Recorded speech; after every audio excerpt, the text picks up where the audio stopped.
Hello everyone, thought I'd do a quick overview for Slave Zero X. I know you guys have been waiting for this, but this game was actually a bit of a struggle to clear. Now before I get into it, I thought I'd talk about some of the things that are flawed about the game. I did enjoy it for what it was worth, but it suffers from a lack of enemy variety, very lackluster defensive options, and some really strange difficulty spikes. But if you get into it, the moment-to-moment gameplay is quite fun, so I feel like the best way to explain this game is just to do the training mode and then do a little bit of the Bloody Palace. So as you can see here, this is a very linear story-based game, so there's like minimal exploration. It's kind of like, Platinum character action games. There's like little places you can go off the beaten path and find like a minor secret, but for the most part it's linear. My first playthrough, which was blind except for looking at the final boss because I heard that it made the game crash and soft lock. I did look at the final boss, but other than that, my playthrough was completely blind. It took me just under 6 hours, so if you feel $25 is worth it for 6 hours, and due to how frustrating the game can be, you might not want to play it again, I'll leave that up to your discretion. But I did get a review key for this, and I don't regret playing it or asking for the key, despite feeling that it needs a couple patches. In any case, once you beat the game, you will unlock a Bloody Palace, and that's where I'll be going to show the gameplay. So let's go into training. The tutorial for this game is like on the first level in the intro, and it doesn't really teach you very well. There's a lot of nuance to this game's mechanics, and you kind of just have to learn as you go. There are no moveset progression systems in this game at all, so it's like a fighting game in that regard. When you start playing the game frame 1, you have everything you're going to have for the rest of the game. There's like passive upgrades and stuff that you can upgrade your stats with, but other than that, everything you see is, what you get from frame 1. So if you like progression, if you're expecting DMC style of progression where you start with a decently large moveset and it like doubles in size, you're not going to get that here. Alright, so this game is kind of weird. It's like a fighting game, but with like action game or platforming turning around. As you can see, I can turn around at any point. You cannot turn around while you're attacking at all. So you have a normal attack. A lot of things in this game are jump cancelable, so the game can feel a little stiff at the start, but as you start using the cancels and the EX moves and stuff, it actually can get pretty fluid. There are some problems with that, which I'll get into later, but in any case, you have a light attack, you have a heavy attack, you have a dive kick. The dive kick is also like an enemy step mechanic, so you can do stuff like this.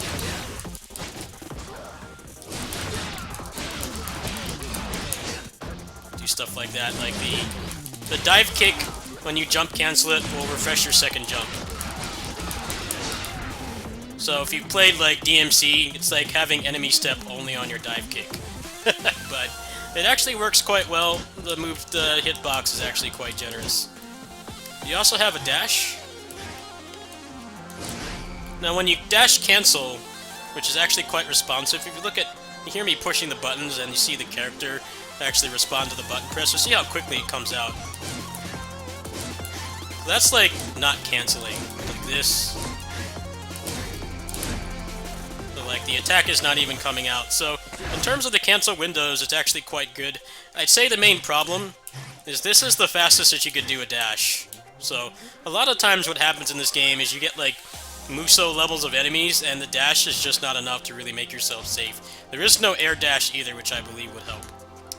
Okay, so the other major mechanic of this game is EX moves. EX moves are done by sliding from the light to heavy attack button, and you can do them with pretty much every move in your arsenal. Like, for instance, here's the basic launcher. This is not jump cancelable, you cannot follow it up in any way, but if you do an EX move by sliding down, so I'm going to do the Helmbreaker. I'm going to go from launcher to the Helmbreaker. And what you do is you push down and then slide from down to light and heavy, like that. So if I do the high time, the Helmbreaker, you can do stuff like that.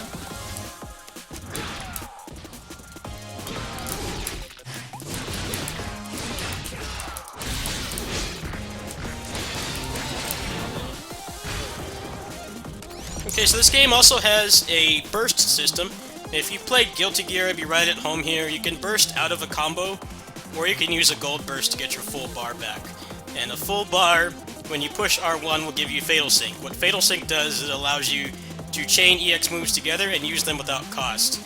When you hit things while you're in Fatal Sync, you will get health back. So there aren't really a lot of power-ups in this game. Occasionally, a support robot will come by and give you a minor heal, but you're definitely expected to use the Fatal Sync and the Burst to your advantage in your combat loop, just to, maintain your health. You will not be able to rely on the standard beat-em-up character action game, random barrels with meat in them and stuff.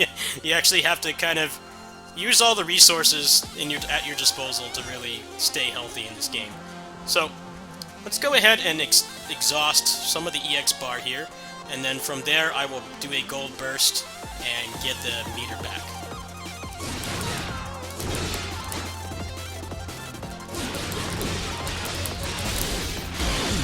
Now I got all the meter back.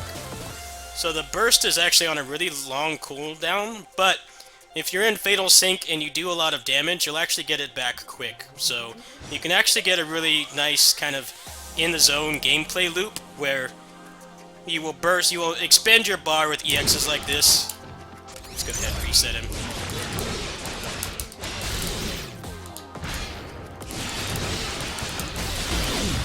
And go into Fatal Sync.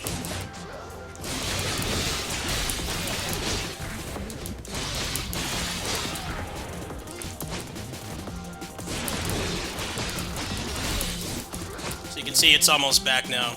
So now what you can do is do a basic combo.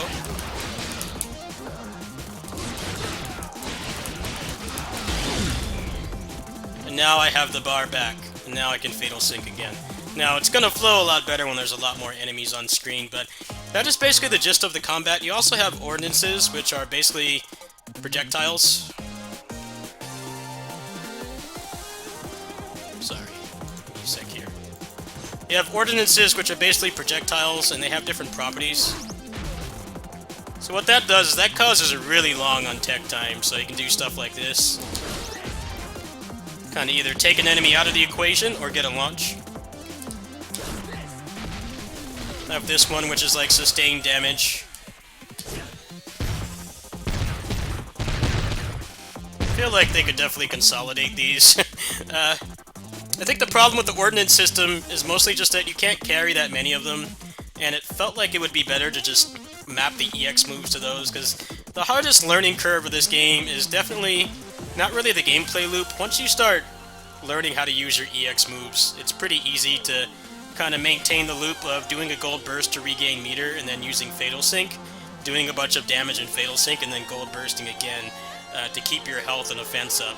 But the ordinances just don't come back quick enough. You can't replenish them anywhere near enough. It would have been better to just have the EX button be on R2. And finally you have a shuriken. So you can generally cancel things into your ordinances. I definitely feel like this is the most half-baked system in the game, outside of parries, which I'm going to get into right now. This game has third strike parrying, so like playing Guilty Gear gives you a big advantage in this game. So does playing third strike. So let's go ahead and put him on attack.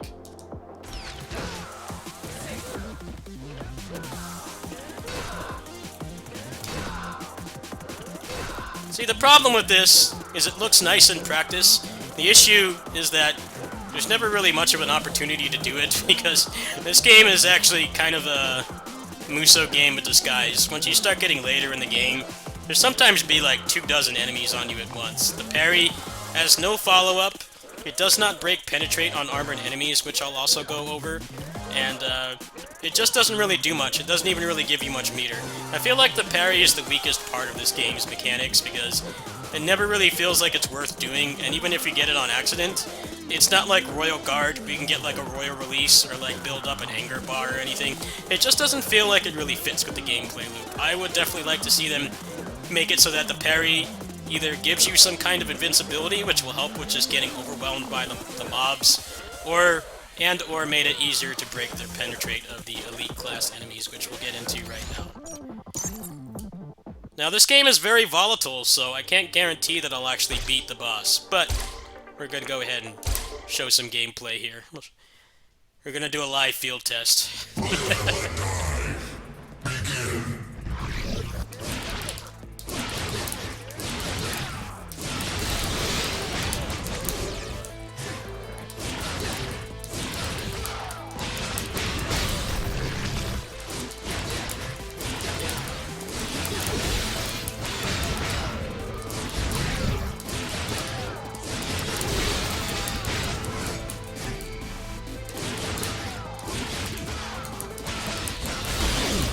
There's a gold burst to get back meter.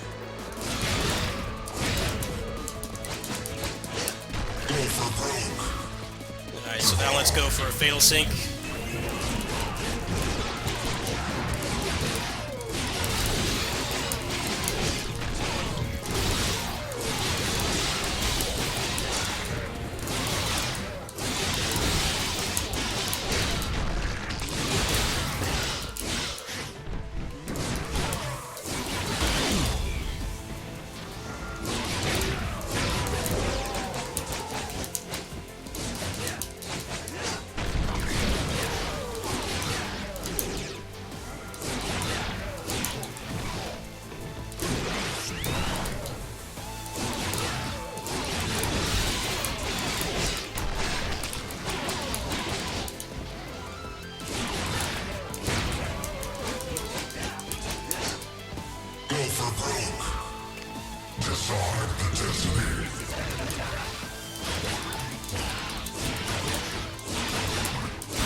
I forgot to mention Roman cancels.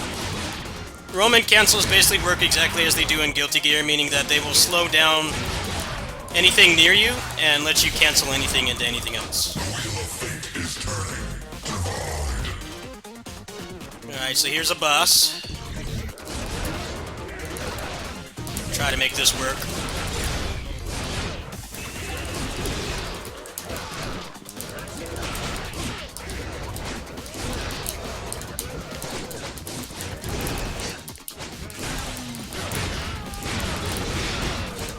So I should mention what Penetrate is. Penetrate is a system in some Tales games where an enemy like this will have hyper armor, but the more hits that you do, you'll break it, and then you can combo them. So that's basically how it works here.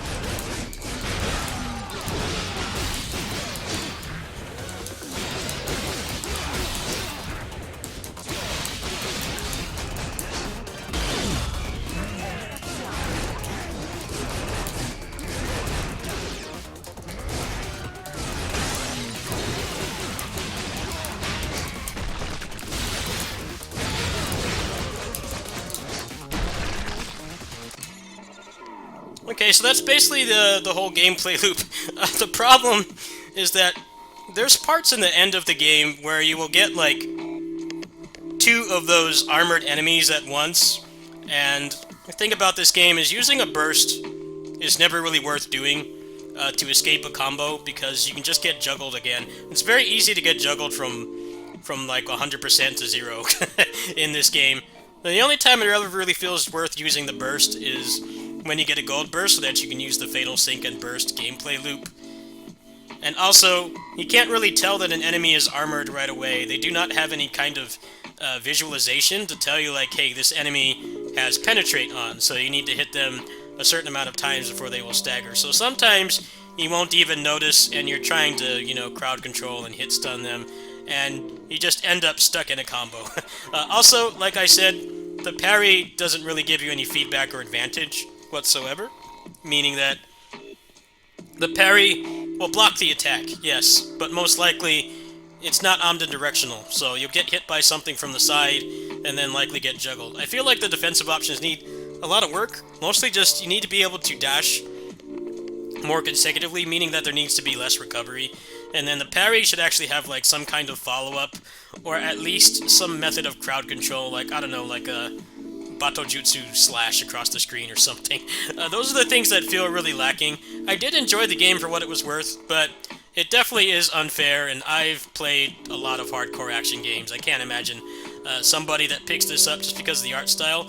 The art and the music and the presentation of this game is great, and I feel like it's going to filter a lot of people, because you might want to play it just for the graphics, but then it's like actually a legit hard game, and you're definitely expected to have some fighting game, character action, and beat-em-up game experiences, because you need to know how to use resources from the fighting games, like, you know, the burst system is basically ripped straight from Guilty Gear, and then you need to know crowd control of a beat-em-up, and then you need to actually have good combos, because if you're fighting something that's in Penetrate like that, you know, you're going to have to do an optimized combo, and if you don't, they're just going to get it back and probably get you launched into a combo again. I feel like a couple patches, maybe making the game a little bit less overtuned and give you a little bit more defensive options would make it pretty good. But right now, it's kind of a hard sell. It's $25. The campaign, if you're decent at these kinds of games, I estimate the maximum amount of time it would take would probably be about 12 hours. For me, it was about 6 hours, and even then, I still got stuck probably at least an hour. The game crashed on me once. There were some really difficult spots at the end, but the Bloody Palace, for what it's worth, is fun. The game is pretty light on gimmicks. There are some kind of annoying things, like the platforming is pretty poor, for one. There's a part where you have to constantly avoid sniper crosshairs and stuff, but other than that, the game is pretty straightforward, but I feel like it's too frustrating to play constantly. So if you're expecting something like Streets 4, where, you know, you can pop it on, get a nice 90-minute, you know, just fun run-through and not be too stressed, this is not the game for you. If you're looking for a challenge, and maybe, you know, the hope that they will support the game and, you know, balance it and add more stuff to it, I would say wait for a sale, honestly. So anyway, thanks for watching. These are the upgrades you can get, by the way. Like I said, there's no moveset progression in this game whatsoever, so what you see is what you get, but you do get some nice things here that you can use, and they do make quite a bit of difference. Fatal Sync speed is really good, because it allows you to basically guarantee that you'll get a gold burst after. That's definitely one of the things you want to go for. And then max health, so you can get comboed more. I feel like the game is a little bit too self-aware there, because I've been 100% comboed in this game multiple times. So health is definitely a good thing to go for. And then burst recharge too. So anyway, that's it. I hope this helps. I'll probably play this Bloody Palace mode on my kitty sitting streams, but as it stands now, I don't really want to do any runs on this because it's just too inconsistent and frustrating, and I don't really feel like I really want to maul to this game. And it's pretty clear they're getting a lot of insightful negative reviews. The reviews for this game have actually been way more insightful than what you would expect from the average person that uses Steam. They're saying, like, you know, the game has a good foundation, but it's really unfair in parts and needlessly frustrating, and it doesn't always feel like you have a lot of control over the situation. So definitely check those reviews as well. I'll definitely leave one that'll be positive, but then give them some feedback, and we'll see what happens. Thanks for watching, everybody.